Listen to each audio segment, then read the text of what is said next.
All right, this is going to be the longer version. I don't know what that means, but I just want to let you know that in response to those who tell you that it's all about relationship and feelings and that, there's a distinction when you come to Christianity. There's God and there are God's gifts. And one of the basic mistakes is people fall in love with the gifts and not the lover. So God can give you unctions. God can give you these little feelings. God can give you a spouse. These are the gifts. It's much like a man goes off to war and the little sexist here, the wife gives him a locket of her hair with a picture, and while he's in battle, he looks at that and constantly carries him through. When he comes back to his wife, he goes down and lives in the basement, and that's all he wants to do is stick with a picture of his wife and a locket of her hair. Something's not right there, okay? He's fallen in love with the gifts and not the giver. It's the same with God. Many people are satisfied with simple gifts. Miracles are gifts from God. They don't require any love. Moses did miracles to free the people from slavery, the imagery of slavery from sin. And Pharaoh was the father of the woman, Moses, the Pharaoh's daughter found Moses in the reeds and adopted Moses. Pharaoh's had a priesthood.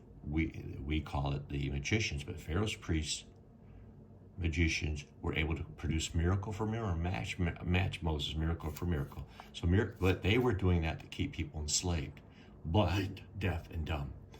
So as we go through here, we have 2,000 years of rich history of efforts in caring for souls. This is all about caring for souls. It has nothing to do with me. If I drop dead in an hour, this is still good. There's the 4th through the 7th century in the West. And this is all out there. But men who are weak in intellect, mediocre men, you see them in the military, you see them in the police force, you see them in any intellectual endeavor on the athletic field. They try to compromise. And you know, it's wrong. You could put this out here for me to say, look, I don't understand it, but you can get the source. You might be gifted with that. So we have all of that. And we have the Middle Ages. So just wonderful. Now, as we get into this, I'll try to adjust it for you. And they have the different schools of thought. I'm just going to whet your taste a little bit on this. I would get, if you're really interested in it, not everybody is, check out Tan Books Publishing or used copy. So it's just wonderful, wonderful information. And think of it as a map of knowledge. Think of it as a map of knowledge. And I wanted to go through, we have the big schools of different types of people who want to live for God. They thought, you can do this, you can do that. Canon law encompasses for the help of people. Again, it's law. And that law indicates that for our purpose, for our age, you can follow Christ who's preaching. It starts off with the praying Christ. You have that choice. Also the preaching Christ, or the Christ doing good to others, or the Christ who's dialoguing with leaders. The praying Christ is the Carmelites. The Christ who's preaching is the Dominicans, exemplified by the Dominicans. And the Christ doing good to others are the Franciscans, giving clothes and pouring soup and that. Now that's a caricature, but it helps. And then Christ dialoguing with the powers of the world, that's the Jesuits. That's their job description. Okay, so let's just go through some of this and see where we're at, because huge amount of information. Okay, so this is the Carmelite school. So let's just, this is just for those, particularly if, put the tape on, if somebody is bedbound or you're having a difficult time and you're in pain and you're in a nursing home or you can't, no, there is a God. Your suffering has meaning. And we, the church, even though it can't well be articulated by those who are in leadership now, particularly in the governance, it is the wealth of the church. That's why you have the corpus on the cross. They say, well, he's already risen. Well, that's not the point. That corpus, you'll see that Catholic cross is a cross with a body on it to remind us that everybody doesn't want to see that. They don't want to see those wounds. They don't want to count those wounds. Catholics are keen on that. That's valuable. All right, so let's talk a little bit about these schools. I can go in a little bit deeper, but for right now I just want to start on it. I think it's nice. In the patristic age, during the age of the fathers, so we believe that there's fathers of our faith that lived in the time of Christ or shortly thereafter. Let me see if I can get this a little closer. You can read along with me. I'm buying new material. I'm going to get me one of these like they use in school. If it looks down, it looks up on the wall, and maybe I can even improve on the type.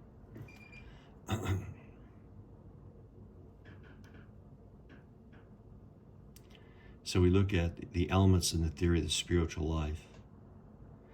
The first 3 centuries we have Saint Clement of Rome, and I wanted to I'm just going to go over the patristic age so that you know that there is a patristic age. You can Google him, Wikipedia him, but let's take a look and see what we got here. This is number 2.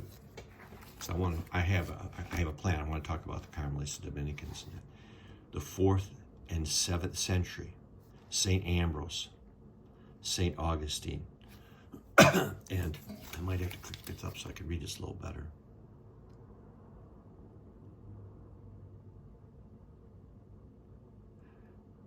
Saint Augustine's works contain the elements of a complete theology of asceticism and mysticism. His teaching supplements and corrects that of Cassian. For an exposition of it, see, and it gives a citation. Cassian's down here. St. Augustine is known as he's got great criticism of the clergy. You don't think we criticize, but he's got on the whole, what do you call it, sermons that have been kept on the wicked pastor. And you'll see even some of the icons or altars in the early church history that it's painful for a weak man who's ordained to hear this, or a mediocre man to hear this, particularly in the age where we have clergy that are selling their priesthood for a pot of porridge. That pot of porridge is the lust for the flesh. But on the side altar, I believe in Italy, is it? I have it. There's a sarcophagus where you have the lion representing the priest eating the lamb with the lamb. The lamb is frightened. The lamb represents the laity. And then you have the little dog jumping on the back of the lion. The dog, all it has is claws and sharp teeth, and it's trying to get the lion to drop the lamb. And that's where we have, as Catholics, we recognize the wicked priest, and we recognize the wicked clergy, and we recognize the wicked staff, and how that's been with us. It doesn't, that there was a betrayal of Jesus by Judas doesn't affect Jesus' teachings at all. So, but some men are frightened by that. Saint Gregory, there was a great Saint Gregory. And I'm looking to see how I can get in here and maybe look at that small type. I don't know if that's affecting anything. Yeah. I don't know if you can see it online. He gave out pastoral rules. St. Gregory, he's got the dialogues and teaching people and how to live in community as religious. So I can't read that small type from where I'm at behind the camera, so I'll give that to you. But St. Basil the Great describes in his book on the Holy Ghost.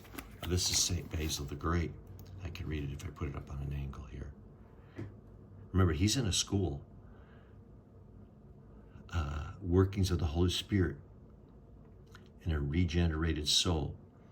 And his 2 works on the rules of monastic life and the fundamentals of asceticism, the 55 longer rules. I just want to let you know, Saint Basil, which we were just at, he's giving rules of men and women, how to live as monks in a monastery. So we're getting back to the early days here, or the 1st to the 7th century. And then I just want to let you know, there's people like that are experts, spent their entire life, they're known as doctors, and we have our pastors talk about, they just dismiss them. These are men who are not living heroic lives, meaning pastors today dismiss the heroes of the church, because I suspect that they can't live their life, so they just diminish the life of the heroes. Here's the Benedictine school. Now, and it's known for, each school has its own little, it's considered that God self-revealed and gave each school a little jewel, a little gem. So we'll see what the Benedictines is. The Abbey of Benedict in Normandy. We have St. Anselm.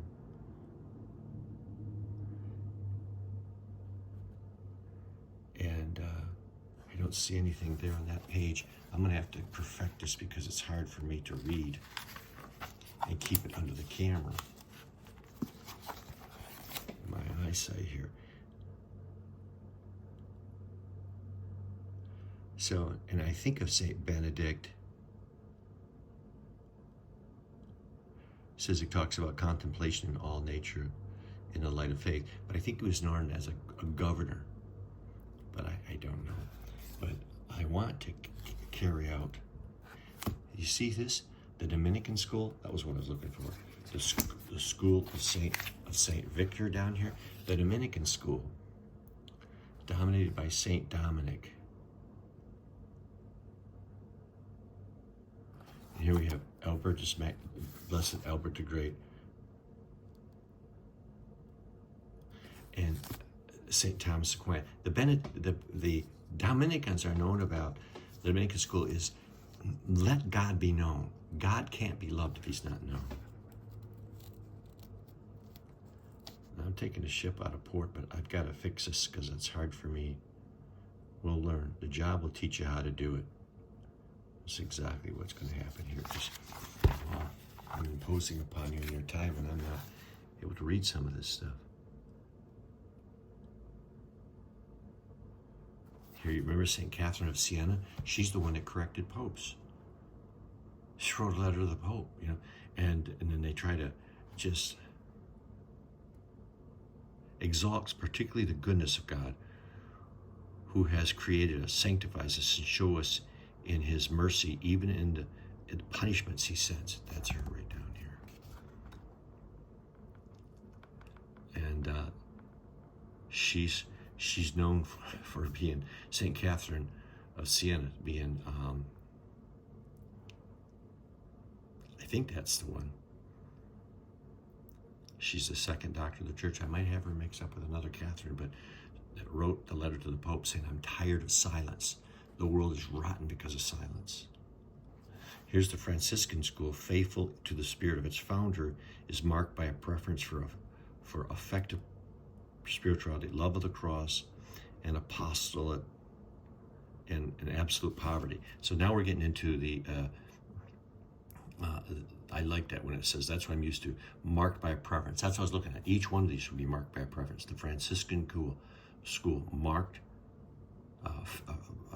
faithful to the spirit of its founder, which is St. Francis. By the way, St. Francis wasn't a priest, he was a deacon. He was a layman, and he had to be talked into being, hey, we want, the clergy grabbed him, after he's doing good, they grabbed him and they wanted him. He was a deacon. I don't believe he ever became a Catholic, a priest. He was a deacon, and he was doing extraordinary work as a layman.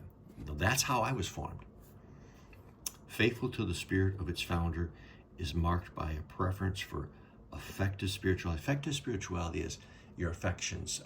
The Franciscans, joy. I think of them as Saint Solanus Casey down in Detroit can be very flat affect. He's just, but I think that that might be his personality.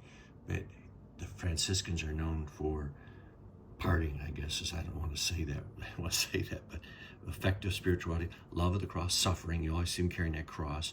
You'll see them down in Chicago, some of the Franciscans, I think, walking the streets of Chicago with the poor because in absolute poverty. For St. Francis of Assisi. So affective means your appetites, I don't know, you can Google that. What do they mean by affective? Moods, I'm not certain. I'm not doing good on that. But let's go on here. And we have St. Bonaventure. I think he was a Franciscan. So,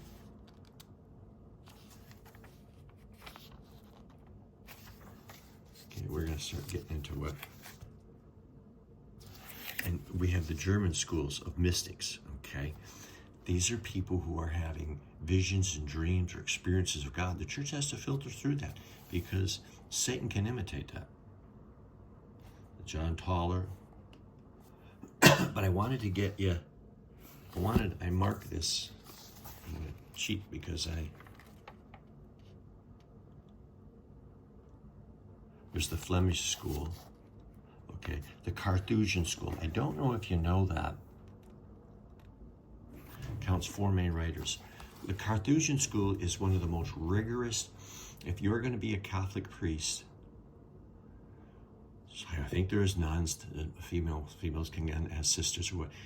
It's the most rigorous, and you're not in a diocese, you're in a religious order, and if you look up under the Carthusian monasteries there's good examples on YouTube in France.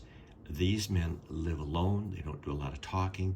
And I want to, so I don't know if I'm going to do this justice. Let me read him and then come back to this.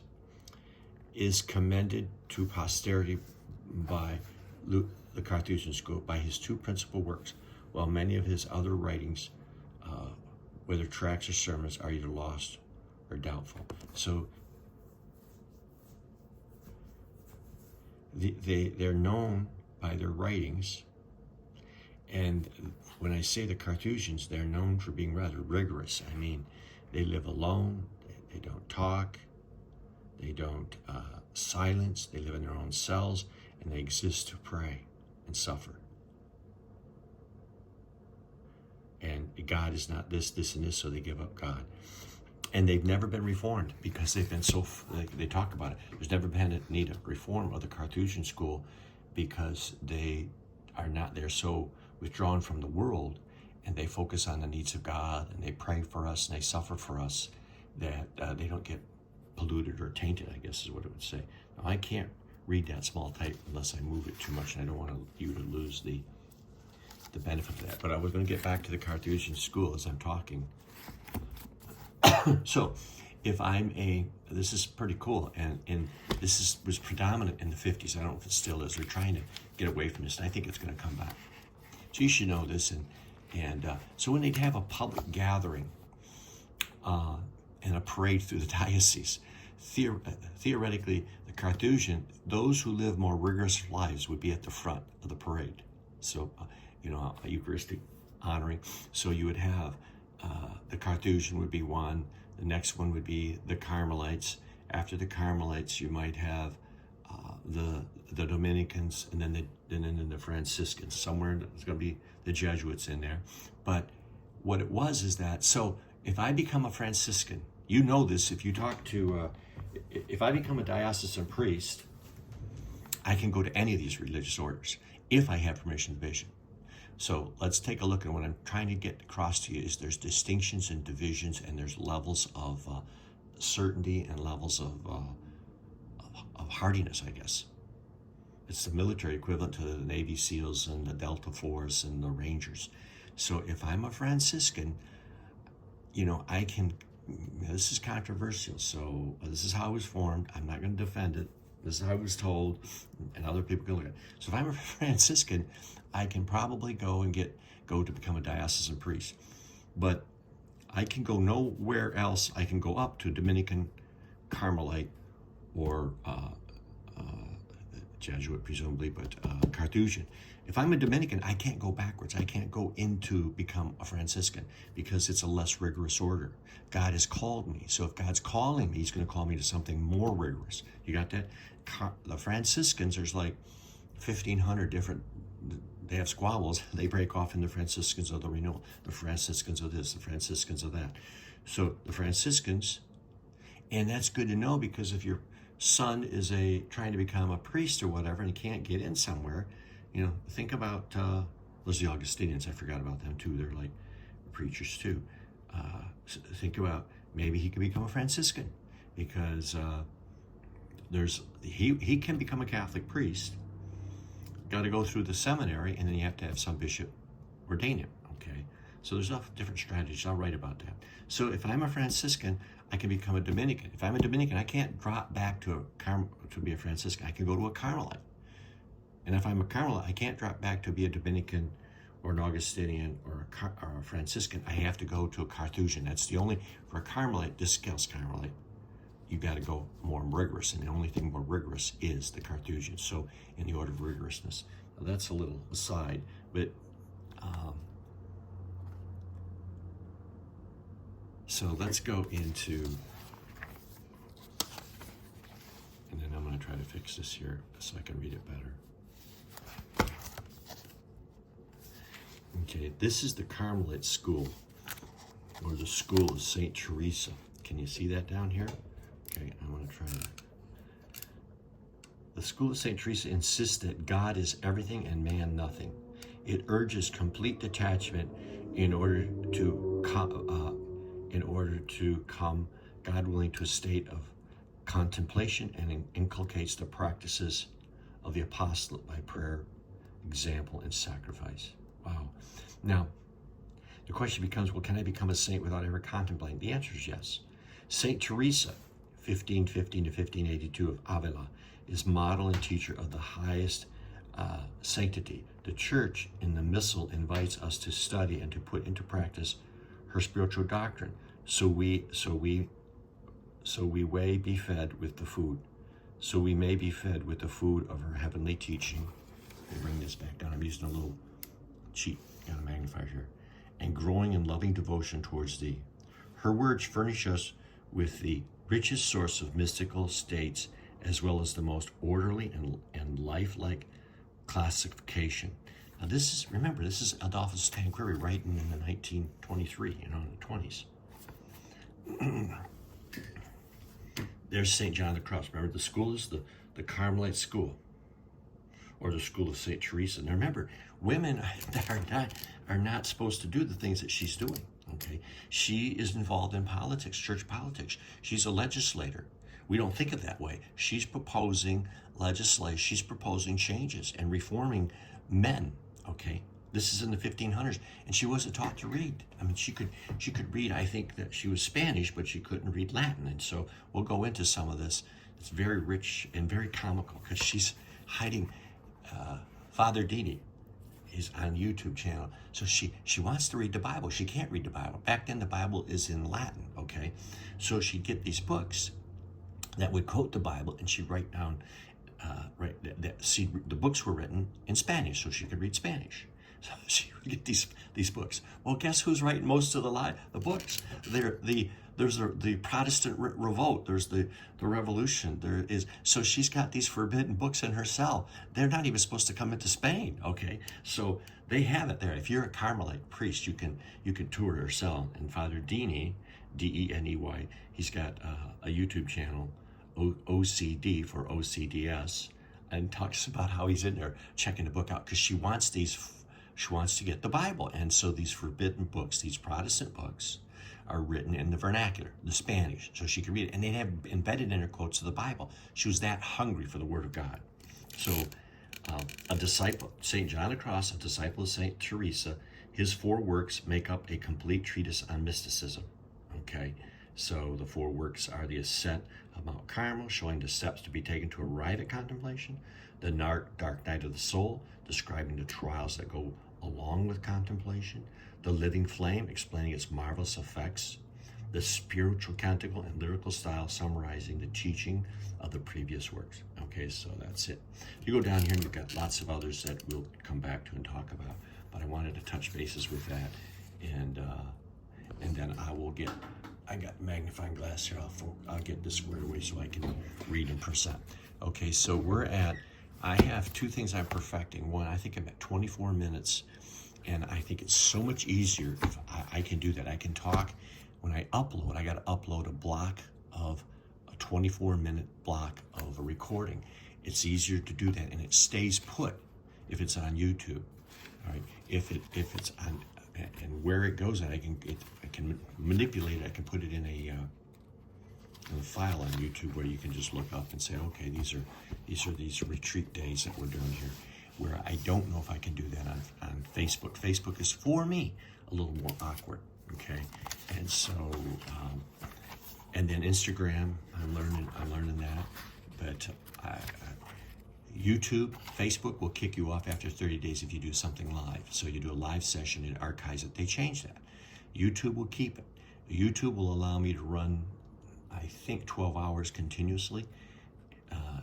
Instagram, I think, is 4. Facebook is 8. So I'm learning that. So to me, it's much easier, and for continuity, I remember where I'm at, if I can do several teachings over 1 hour, and then you can decide on what you want or what you don't want. That's how, in real life, when you do formation, typically formation was 45 minutes to an hour. It would be taped. I didn't care if you fall asleep in 10 minutes. Go fall asleep and come back to it. So it's going to be it's promoted differently if it's a three minute reel versus something that goes over 3 minutes. So we're working on all of that.